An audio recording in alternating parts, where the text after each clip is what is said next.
5টি পিলার মানতে হবে। যদি তাওহীদে বিশ্বাস করেন যে কোনো উপাস্য নেই আল্লাহ ছাড়া, তাহলে ইবাদত করছেন, আপনি আল্লাহর উপাসনা করছেন। যদি প্রার্থনা করেন, সালাহ আদায় করেন, আপনি ইবাদত করছেন, আল্লাহ সুবহানাহু ওয়া তাআলার উপাসনা করছেন। যদি যাকাত দেন, বাধ্যতামূলক দান, ইবাদত করছেন, আল্লাহ সুবহানাহু ওয়া তাআলার উপাসনা করছেন। যদি রোজা রাখেন, ইবাদত করছেন, আল্লাহ সুবহানাহু ওয়া তাআলার উপাসনা করছেন। আল্লাহ কোরআনে বলেছেন যে প্রতিবেশীর হক আদায় করতে হবে। তাই যদি প্রতিবেশীর হক আদায় করেন, যেহেতু কোরআন বলছে সূরা মাউন অধ্যায় 107 আয়াত 7-এ, তাহলে ইবাদত করছেন, আল্লাহ সুবহানাহু ওয়া তাআলার উপাসনা করছেন। যদি বিরত থাকেন যেগুলো থেকে সর্বশক্তিমান স্রষ্টা আল্লাহ সুবহানাহু ওয়া তাআলা বিরত থাকতে বলেছেন, তাহলে আপনি ইবাদত করছেন। যদি মদপান থেকে বিরত থাকেন, আপনি ইবাদত করছেন। যদি শুকর না খান, তাহলে আপনি ইবাদত করছেন, আল্লাহ সুবহানাহু ওয়া তাআলার উপাসনা করছেন।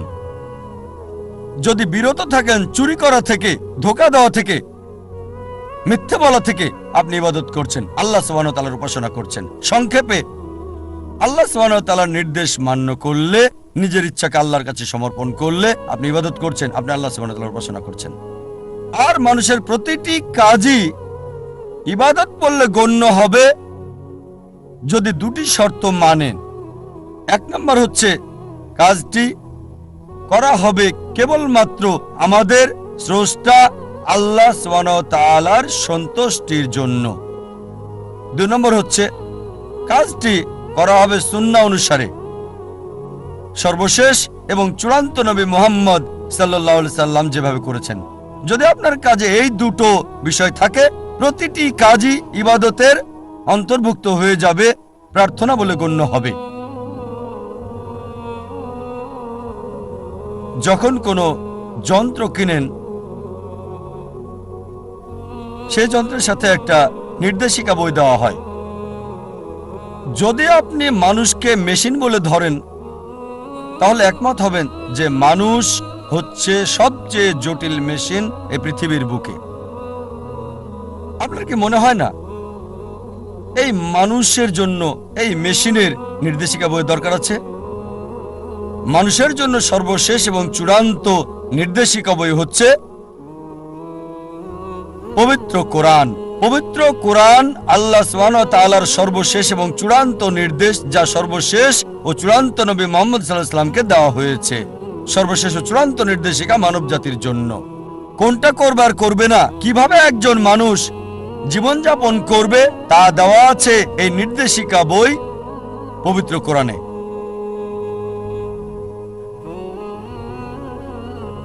অনেকে আমাকে প্রশ্ন করে, কেন সর্বশক্তিমান আল্লাহ ইবাদত চান আমাদের?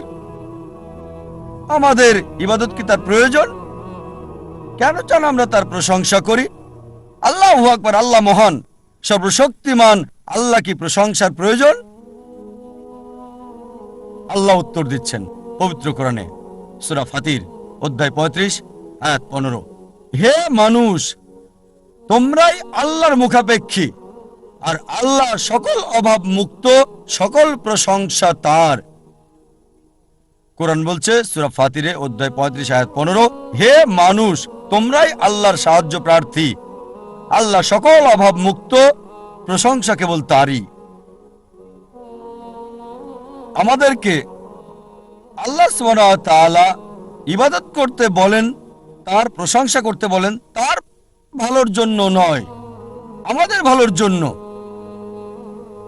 যখন আল্লাহু আকবার বলি, এটা আল্লাহকে মহান করে না, আল্লাহ এমনিতেই অতি মহান। আপনি আল্লাহু আকবার বলেন আর না বলেন, তারপরও আল্লাহ অতি মহান থাকবেন, এতে আল্লাহ সুবহানাহু ওয়া তাআলার কিছু যায় আসে না। তবে আল্লাহ সুবহানাহু ওয়া তাআলা চান আমরা তার প্রশংসা করি, কারণ তিনি আমাদের মানসিকতা বোঝেন। আমরা মানুষরা যখন কারো প্রশংসা করি, যখন মহান বা বিখ্যাত কাউকে চিনি, আমরা সাধারণত তার কথায় মেনে চলি। যেমন ধরেন, আপনার মার হার্ট অ্যাটাক হয়েছে, আপনার কাছে একটা অপশন, একজন সাধারণ মানুষ এসে আপনাকে উপদেশ দিচ্ছে, আপনি কি তার উপদেশ মানবেন নাকি পৃথিবীর সবচেয়ে বড় হার্ট স্পেশালিস্টের উপদেশ আপনি মানবেন? সেই লোকটি আপনাকে ফ্রি উপদেশ দিচ্ছে, আপনি কার উপদেশ নেবেন? হার্ট অ্যাটাক হয়েছে আপনার মায়ের জন্য, পৃথিবীর বিখ্যাত হার্ট স্পেশালিস্টের উপদেশ নাকি সাধারণ লোকের? এটা স্বাভাবিক, কারণ জানেন হার্ট স্পেশালিস্ট বিখ্যাত, লোকজন তার প্রশংসা করে, আপনি তার উপদেশই মানতে চাইবেন। একইভাবে আল্লাহ সুবহানাহু ওয়া তাআলা আমাদের প্রশংসা চান। তিনি মহান, আল্লাহ অতি মহান, আল্লাহ সবকিছু জানেন, আল্লাহ মহাজ্ঞানী।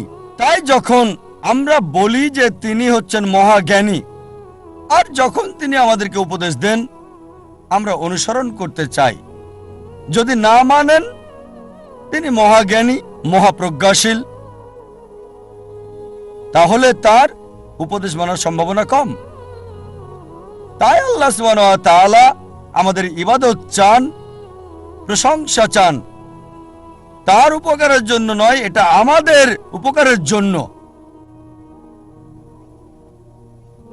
আল্লাহ বলেন সূরা ফাতির অধ্যায় 35 আয়াত 15, হে মানুষ, তোমাদেরই আল্লাহর সাহায্য দরকার, আর আল্লাহ কারো মুখাপেক্ষী নন, সকল প্রশংসা তারই।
খোঁজ খবর নেন না,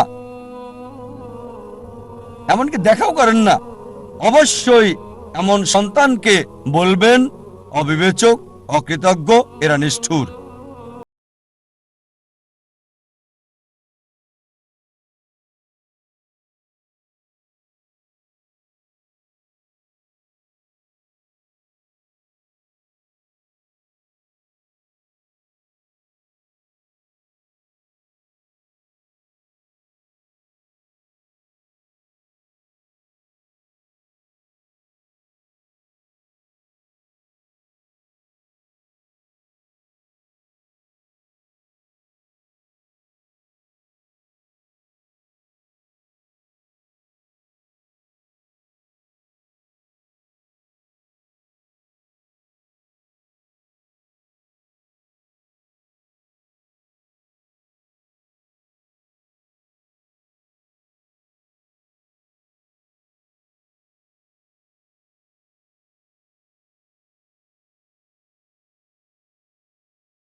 কয়জন আমরা আমাদের স্রষ্টাকে কৃতজ্ঞতা জানিয়েছি আল্লাহ সুবহানাহু ওয়া তাআলার প্রতি, যিনি আমাদের এই পানি দিয়েছেন? কখনো কি চিন্তা করেছেন যে বাতাস আমরা নিঃশ্বাস নিই, যদি কয়েক মিনিটের জন্য বাতাস না পাই কি অবস্থা হবে? অবশ্যই মারা যাব। কয়জন আমরা স্রষ্টাকে ধন্যবাদ দিয়েছি আল্লাহ সুবহানাহু ওয়া তাআলাকে এই বাতাসের জন্য?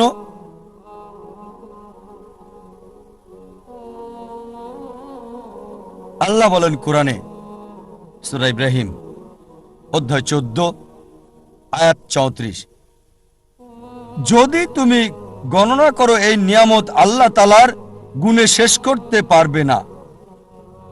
আর মানুষ আসলেই অবিবেচক, অকৃতজ্ঞ।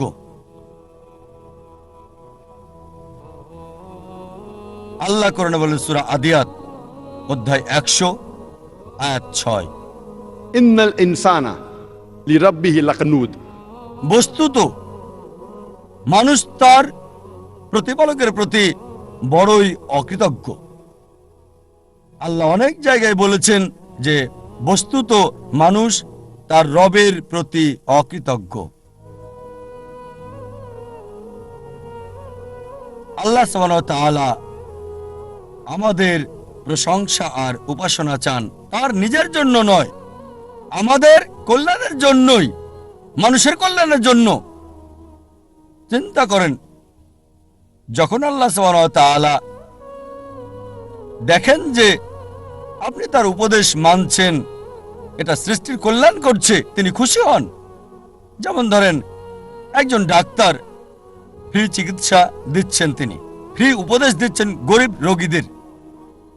এবার দেখেন, যদি সেই রোগী ডাক্তারের দেওয়া পরামর্শ না মানে, ডাক্তারের কেমন লাগবে? আর যদি ডাক্তারের উপদেশ মানে, এতে ডাক্তারের উপকার হবে না, কারণ তিনি ফ্রি দিচ্ছেন। উপকার হবে আপনার। আর যখন তার উপদেশ মানেন, ডাক্তার খুশি হয়, অন্তত আমার রোগী এখন ভালো আছে। আল্লাহ সুবহানাহু ওয়া তাআলা ডাক্তারেরও ডাক্তার, বড় ডাক্তার।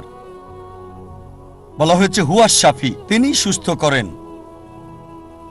যখনই তার উপাসনা করেন, তার আদেশ মানেন, আল্লাহ সুবহানাহু ওয়া তাআলা খুশি হন, কারণ যখনই তার প্রশংসা করেন, আদেশ মানেন, এটা তার সৃষ্টির জন্য ভালো, মানব জাতির জন্য ভালো, এটা আল্লাহ সুবহানাহু ওয়া তাআলাকে খুশি করে। আল্লাহ এজন্য খুশি হন না যে উপাসনা করছেন, প্রশংসা করছেন, তিনি খুশি হন কারণ এটা মানব জাতির উপকার করছে তার সৃষ্টির। এমনকি যখন পাপ করেন, অপরাধ করেন, পরক্ষণে অনুতপ্ত হন, তার কাছে ক্ষমা প্রার্থনা করেন, আল্লাহ সুবহানাহু ওয়া তাআলা সাথে সাথে ক্ষমা করে দেন। আল্লাহ কোরআনে অনেক জায়গায় বলেছেন, ওয়াল্লাহু গফুরুর রহিম। আর আল্লাহ অতি ক্ষমাশীল, অতি দয়ালু। অনেক জায়গায় বলেছেন, সূরা নিসা অধ্যায় 4 আয়াত নাম্বার 25, সূরা মাইদা অধ্যায় 5 আয়াত নাম্বার 74, সূরা হিজর অধ্যায় 15 আয়াত 49, সূরা নাহল অধ্যায় 16 আয়াত 119, সূরা আল জুমার অধ্যায় 39 আয়াত 53, সূরা বুরুজ অধ্যায় 85 আয়াত 14। ওয়াল্লাহু গফুরুর রহিম। নিশ্চয়ই আল্লাহ অতি ক্ষমাশীল, পরম দয়ালু। যদিও তাকে মানছেন না, তাকে অমান্য করছেন, তার আদেশ মানছেন না, যখনই অনুতপ্ত হবেন, আল্লাহর কাছে তওবা করবেন, আল্লাহ মাফ করে দেবেন আর খুশি হবেন। তিনি খুশি হন যে আপনি ভুল করেছেন। এই মানুষ তো আমরা তারই সৃষ্টি, তিনি ক্ষমা করবেন। আল্লাহ কোরআনে বলেছেন সূরা নিসা অধ্যায় 4 আয়াত 48 এবং সূরা নিসা অধ্যায় 4 আয়াত 116, যদি আল্লাহ চান যে কোনো গুনাহ ক্ষমা করবেন, তবে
আনা ফি আহসানি তাকওয়িম। নিশ্চয় মানুষকে অতি উত্তম গঠনে সৃষ্টি করেছি। মানব জাতি আল্লাহ সুবহানাহু ওয়া তাআলার সেরা সৃষ্টি। উত্তম আকৃতিতে সৃষ্টি করা ছাড়াও আমরা একক, আমাদের সুযোগ আছে মানা এবং না মানার আল্লাহ সুবহানাহু ওয়া তাআলাকে।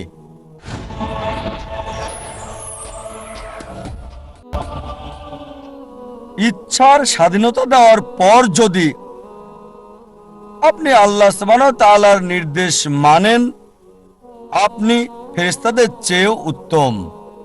কারণ ফেরেশতাদের ইচ্ছার স্বাধীনতা নেই, তারা সর্বশক্তিমান আল্লাহকে মানে স্বাধীন ইচ্ছা ছাড়া। তাই যখন পূর্ণ স্বাধীনতার পরও আপনি মানেন এবং তার কাছে নিজের ইচ্ছাকে সমর্পণ করেন, আপনি ফেরেশতাদের চেয়ে উত্তম। অনেকেই বলে থাকে, ও এই লোকটি ফেরেশতা। এর দুটো মানে হয়, একটা হতে পারে অপমান করা, কারণ মানুষ ফেরেশতার চেয়ে উত্তম। আবার এর মানে হতে পারে আপনি মানুষ, আপনাকে স্বাধীন ইচ্ছা দেওয়া হয়েছে আর আপনি আল্লাহর নির্দেশ মানছেন ফেরেশতাদের।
জানের ক্ষতি দিয়ে, জমিনের ক্ষতি দিয়ে তাদের জন্য সুসংবাদ যারা ধৈর্য ধারণ করে। আল্লাহ সুবহানাহু ওয়া তাআলা আমাদের জীবন মৃত্যু সৃষ্টি করেছেন পরীক্ষা করার জন্য, যে মানুষের মধ্যে কে উত্তম আমলকারী। আর অবশ্যই আল্লাহ পরীক্ষা করবেন ভয় দিয়ে, ক্ষুধা দিয়ে, মালের ক্ষতি দিয়ে, জীবনের ক্ষতি দিয়ে, আর সারা জীবনের অর্জন দিয়ে, ফসলের ক্ষতি দিয়ে। বিভিন্ন মানুষকে বিভিন্নভাবে পরীক্ষা করেন। আল্লাহ কোরআনে বলেন যে আল্লাহ সুবহানাহু ওয়া তাআলা কিছু কিছু মানুষকে বেশি অনুগ্রহ করে থাকেন অন্যদের তুলনায়। আল্লাহ কোরআনে বলেন সূরা আনাম অধ্যায় 6 আয়াত 165 যে তিনি কিছু মানুষকে বেশি মর্যাদা দিয়েছেন অন্যদের উপরে, আর তিনি কিছু মানুষকে বেশি সুযোগ দেন, এভাবে তাদেরকে পরীক্ষা করে থাকেন। তাই যদি আল্লাহ মর্যাদা দেন আর আপনাকে পুরস্কৃত করেন, আপনাকে প্রাচুর্য দেন, প্রস্তুত হন, আল্লাহ আপনাকে পরীক্ষা করছেন।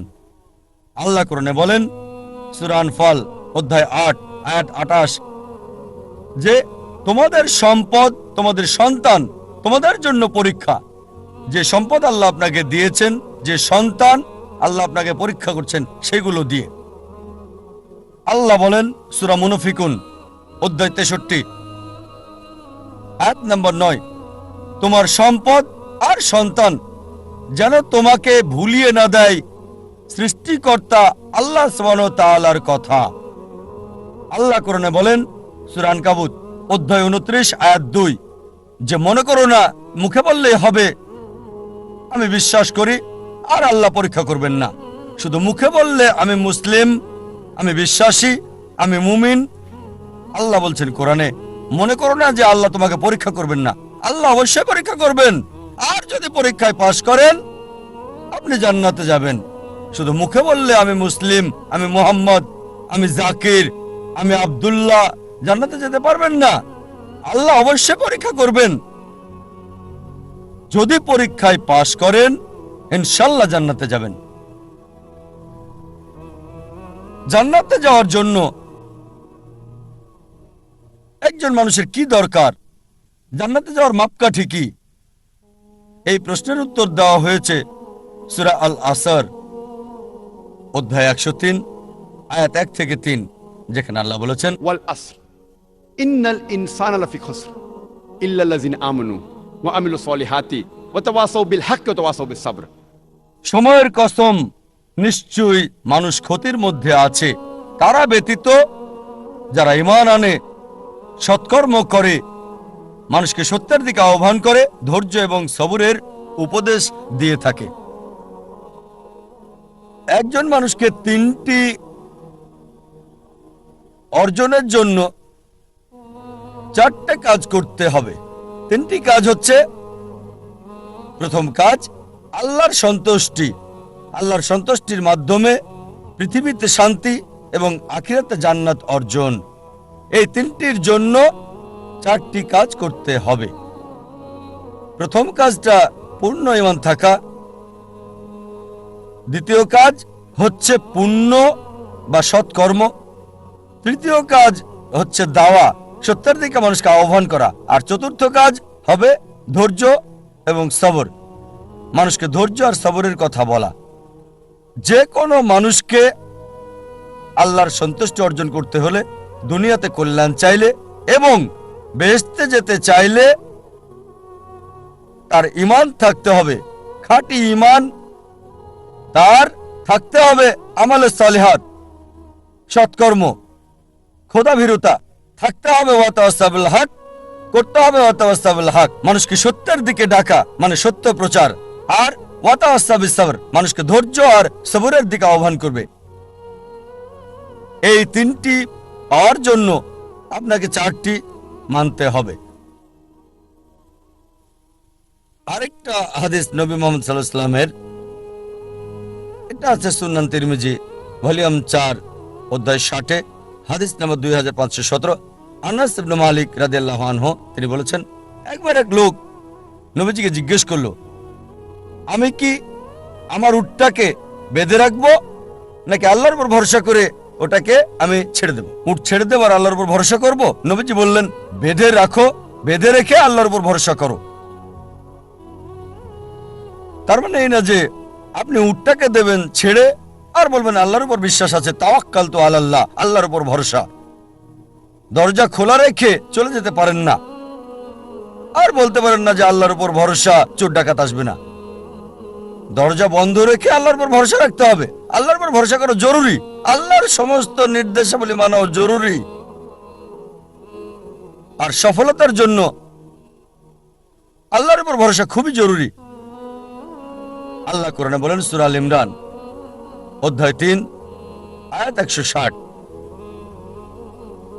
যদি আল্লাহ চান কেউ পেছনে ফেলতে পারবে না। আর তিনি সাহায্য না করলে কে আছে এমন যে সাহায্য করবে? আর মুমিন লোকগণ কেবল আল্লাহর উপরে ভরসা করেন।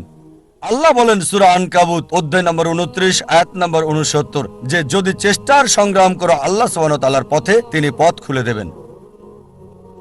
আল্লাহ আরো বলেন সূরা নাহাল অধ্যায় 17 আয়াত 43 এবং সূরা আম্বিয়া অধ্যায় 21 আয়াত 7 ফাসআলু আহলিয যিকরি ইন কুনতুম লা তা'লামুন। যদি তোমরা না জানো তাকে জিজ্ঞেস করো যে জানে, তার কাছে যার জ্ঞান আছে। তাই সফলতার জন্য প্রথম আল্লাহর উপর ভরসা, দ্বিতীয় হচ্ছে চেষ্টা করা, সাধনা করা আল্লাহ সুবহানাহু ওয়া তাআলার পথে, তৃতীয় হচ্ছে যে জানে তাকে জিজ্ঞেস করা। পরিকল্পনাটাও জরুরি, গন্তব্য থাকাটাও জরুরি। আর আমরা যখন পড়ে দেখি ম্যানেজমেন্ট গুরু বই, অনেক গন্তব্য নির্ধারিত আর সেটা তারা দিয়েছে। তবে আমার কাছে সেরা প্ল্যানিং, সবচেয়ে সেরা গন্তব্য হচ্ছে ইসলামিক, ISLAMIC।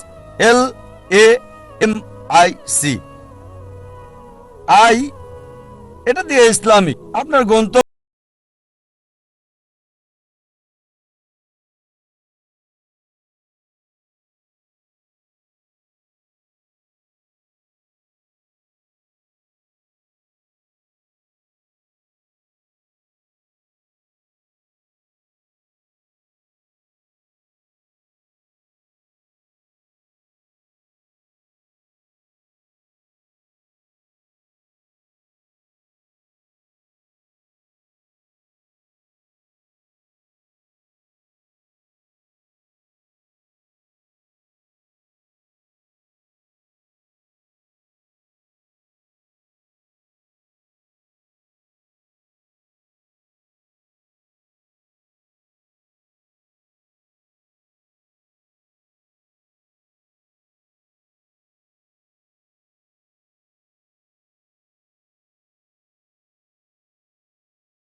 তবে গুরুত্ব হচ্ছে আখিরাত।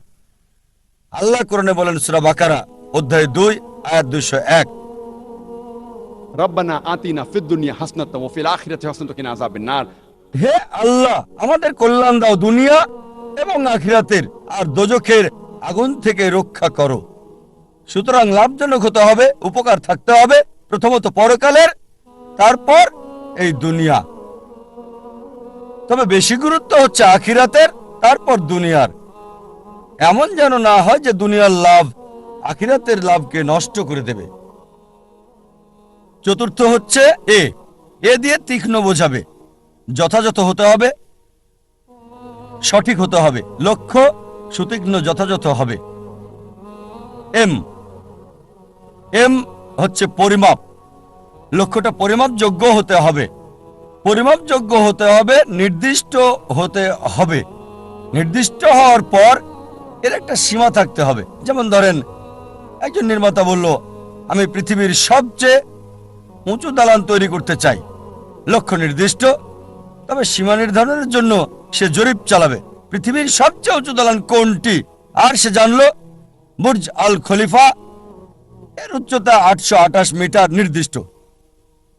এখন তার লক্ষ্য হচ্ছে তাকে এমন দালান বানাতে হবে যেটার উচ্চতা 828 মিটার চেয়ে বেশি। এটা হচ্ছে নির্দিষ্ট আর পরিমাপযোগ্য। যদি পরিমাপযোগ্য হয়, মনিটর করা যাবে কতটুকু তৈরি করেছেন, আপনার লক্ষ্যের কতটুকু কাছে গেছেন আপনি। এরপর হচ্ছে নিয়ত। আমাদের প্রিয় নবীজি মুহাম্মদ সাল্লাল্লাহু আলাইহি ওয়াসাল্লাম বলেছেন, এটা হচ্ছে সহিহ বুখারীতে ভলিউম নাম্বার 1 অধ্যায় নাম্বার 1 বুক অফ ফেথ হাদিস নাম্বার 1, বুখারীর প্রথম হাদিস। ইন্নামাল আমালু বিন্নিয়া। আপনার কর্ম বিবেচনা করা হবে নিয়তের উপর। আপনার নিয়তের উপর পুরস্কৃত হবেন। আপনার নিয়তটা যেন হয় আল্লাহ এবং রাসূলুল্লাহ সাল্লাল্লাহু আলাইহি সাল্লামের সন্তুষ্টির জন্য। বিখ্যাত হওয়া, জনপ্রিয় হওয়া কারো ইচ্ছা থাকা উচিত না। যদি বিখ্যাত হওয়া উদ্দেশ্য হয় তাহলে আপনার লক্ষ্যটা ভুল। যদি উদ্দেশ্য হয় সন্তুষ্টি অর্জন আল্লাহ, আমাদের স্রষ্টা এবং রাসূলের, অবশ্যই আপনাকে আখিরাতে পুরস্কার দেওয়া হবে। আর ইনশাআল্লাহ আল্লাহ এই পৃথিবীতেও আপনাকে কল্যাণ দান করবেন। এটা ধারাবাহিকভাবে হতে হবে লক্ষ্য অর্জন পর্যন্ত। যদি লক্ষ্য অর্জনের সময় সীমিত হয় বা সীমিত না হয়, সব সময় ধারাবাহিক হতে হবে। যেমন ধরেন, আপনার লক্ষ্য হচ্ছে রমজান মাসে অন্তত কোরআন পড়তে চান প্রতিদিন 1 পারা। তা আপনার টার্গেট আছে প্রতিদিন 1 পারা পড়বেন। এভাবে ধারাবাহিক প্রতিদিন রমজান মাসে কোরআনের 1 পারা করে আপনি পড়েন। রমজান শেষে পুরো কোরআন হবে শেষ অন্তত 1 বার। যদি সময় সীমিত না হয়, হয়তো বলতে পারেন আমি প্রতিদিন করে পড়তে চাই। একটা টার্গেট সেট করলেন, প্রতিদিন পড়বেন আধা পারা বা হতে পারে 1 পারা। এভাবে শুরু করলেন। যখন আপনি শুরু করলেন এই পড়াটা আধা পারা বা 1 পারা একদিনে, আর জীবনের শেষ দিন পর্যন্ত এভাবে ধারাবাহিক হলেন, আমাদের প্রিয় নবীজি মুহাম্মদ সাল্লাল্লাহু আলাইহি ওয়াসাল্লাম বলেছেন, এটা আছে সহিহ মুসলিম ভলিউম 1 বুক অফ সালাহ অধ্যায় 272 হাদিস নম্বর 1711। তিনি বলেছেন যে এক লোক নবীজির কাছে বলল, সবচেয়ে ভালো কাজ কোনটি যা আল্লাহ পছন্দ করেন? নবীজি বললেন, আল্লাহ সেই কাজ পছন্দ করেন যেটা ধারাবাহিকভাবে করা হয়, সেটা ছোট কাজ হলেও। একবারে অনেক কাজ করাচ্ছে ধারাবাহিকভাবে কম করাটা ভালো। তাই যে কাজটা নিয়মিত করা হয় সেই কাজটা একবারে অনেকগুলো কাজ করাচ্ছে বেশি ভালো। তাই লক্ষ্যটা হতে হবে ইসলামিক।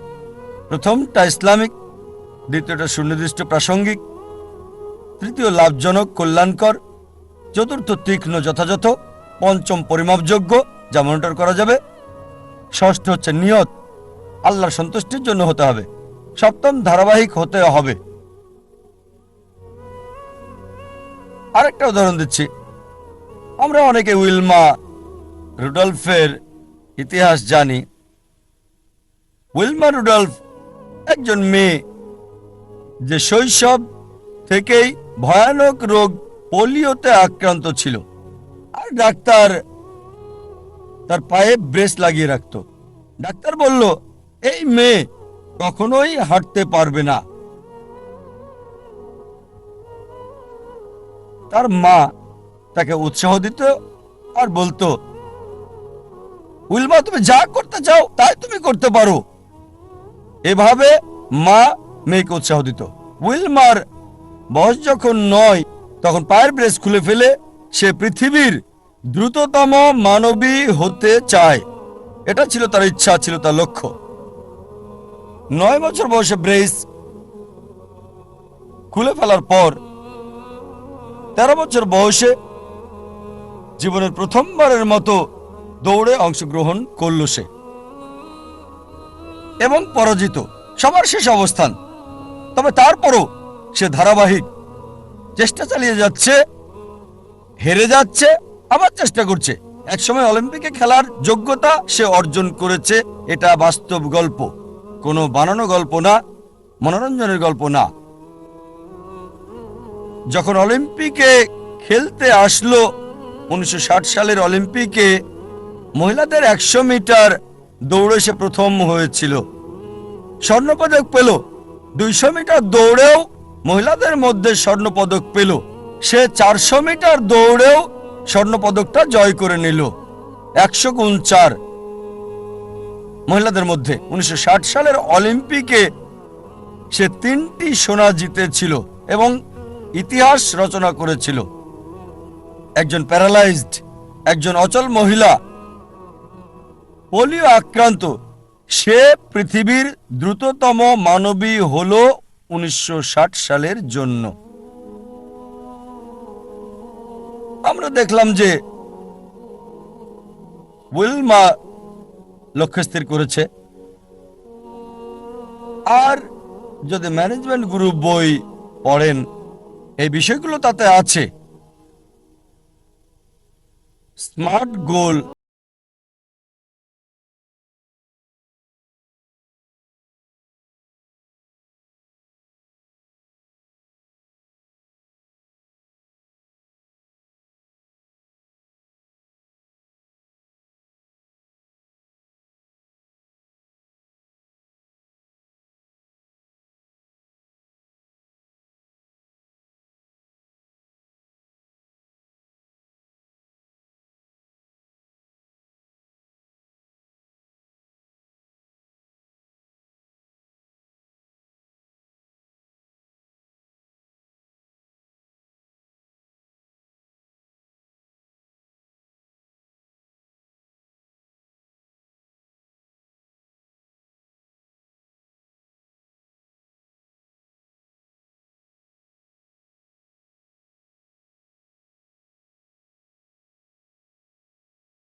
আল্লাহর সাহায্যে তিনি টেবিলটাকে উল্টে দিলেন।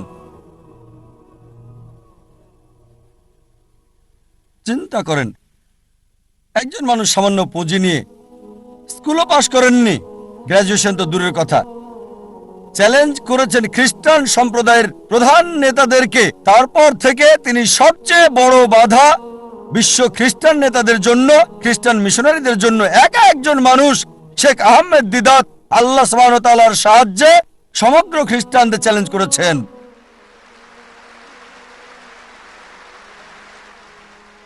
এবার তার লক্ষ্য নির্ধারণ দেখি। 1 নাম্বার হচ্ছে ইসলামিক। প্রথমে এটা কি ইসলামিক ছিল? কোরআন এবং সহিহ হাদিস মোতাবেক এটা কি আল্লাহ এবং রাসূলের জন্য ছিল? স্বাভাবিকভাবে হ্যাঁ ছিল। এ কারণেই তিনি লক্ষ্য অর্জন করেছিলেন। দ্বিতীয় হচ্ছে, এটা কি নির্দিষ্ট ছিল? হ্যাঁ, তার লক্ষ্য নির্দিষ্ট ছিল। আমি ইসলামের বিরুদ্ধে অভিযোগের উত্তর দিতে চাই, এটা ছিল নির্দিষ্ট। যথাযথ জবাব দিতে চাই।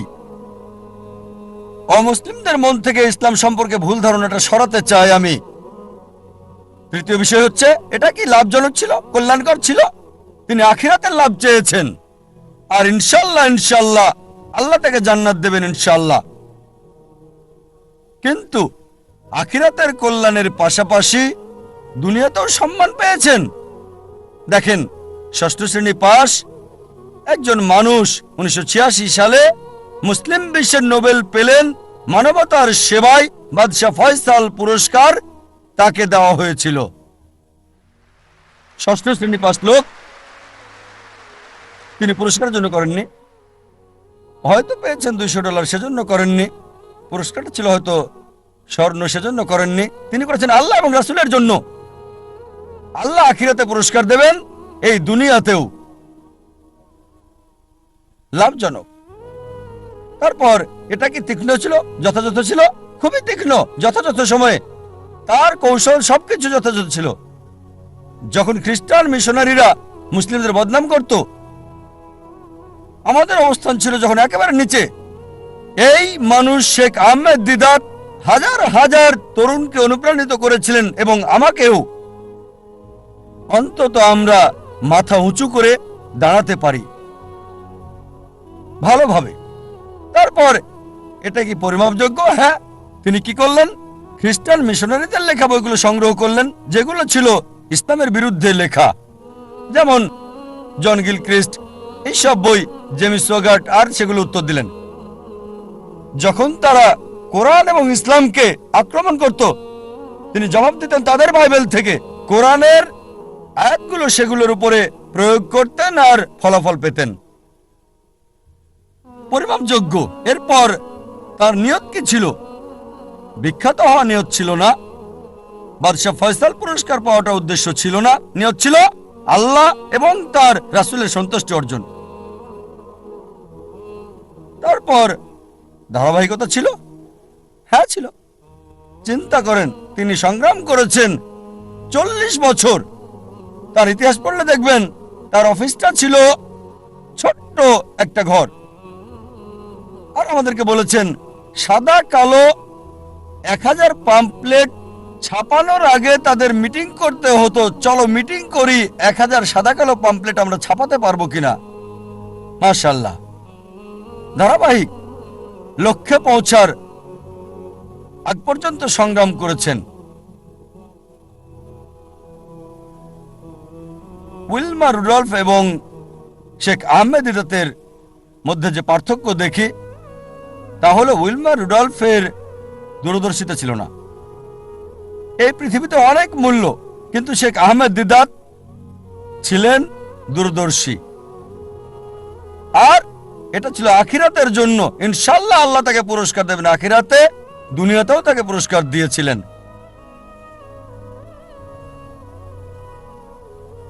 আমাদের অনেকে জানে না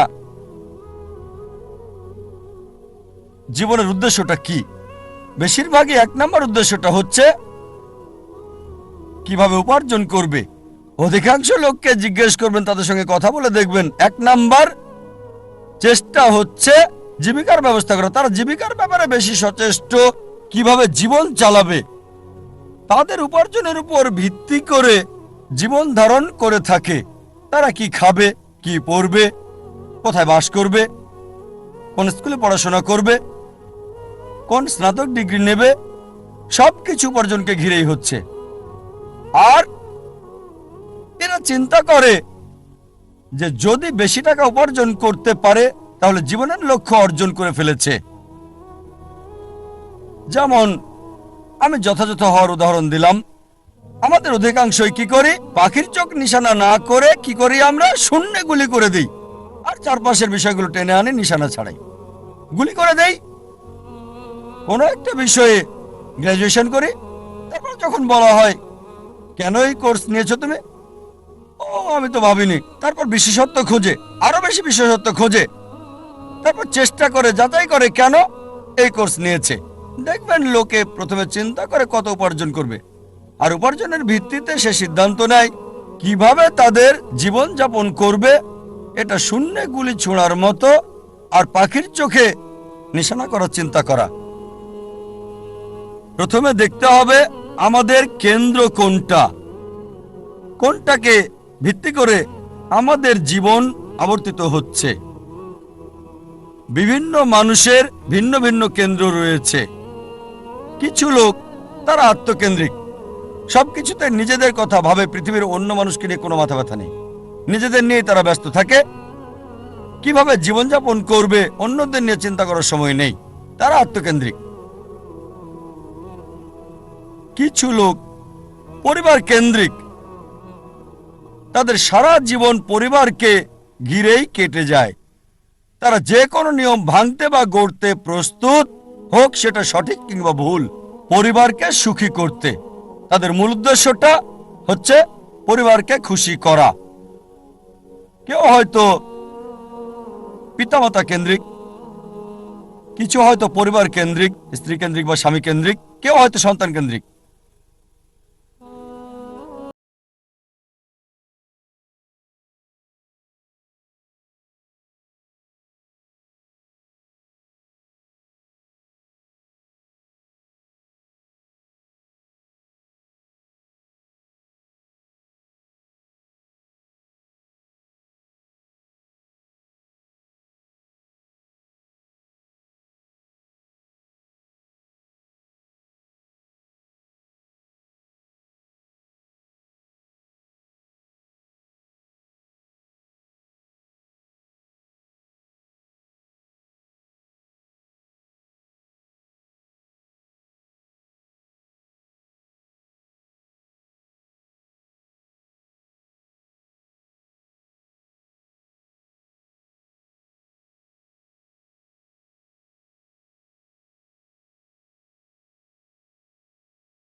ঝামেলার চিন্তা করে তাদেরকে একটা সুন্দর শান্তির উপদেশ দিতে চাই, যা আমি অনুসরণ করি। যদি কেউ আপনার দিকে পাথর ছুঁড়ে মারে, নিজেকে এতটা উঁচুতে নিয়ে যান যাতে পাথর আপনাকে ছুঁতে না পারে। কেউ আপনার দিকে ঢিল ছুঁড়ে মারলে নিজেকে এমন উঁচুতে নিয়ে যান যাতে পাথর আসতে না পারে। তাহলে প্রতিযোগিতার প্রশ্ন আসবে কি করে? আপনার বিরুদ্ধে শত্রুর পরিকল্পনার সুযোগ আসবে কি করে?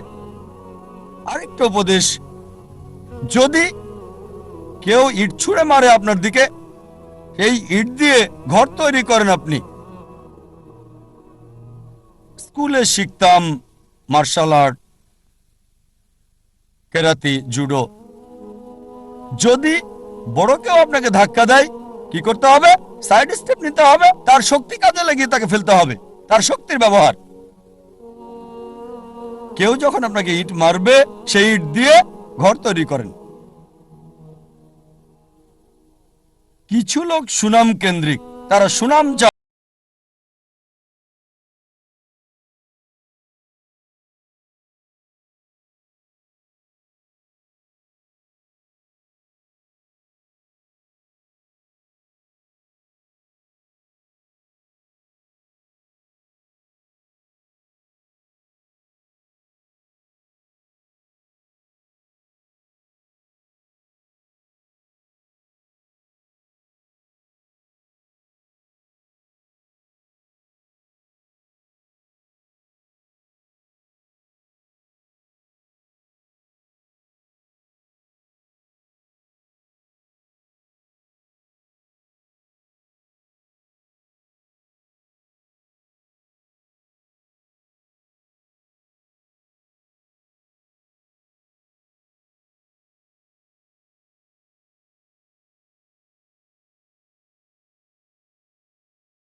পারেন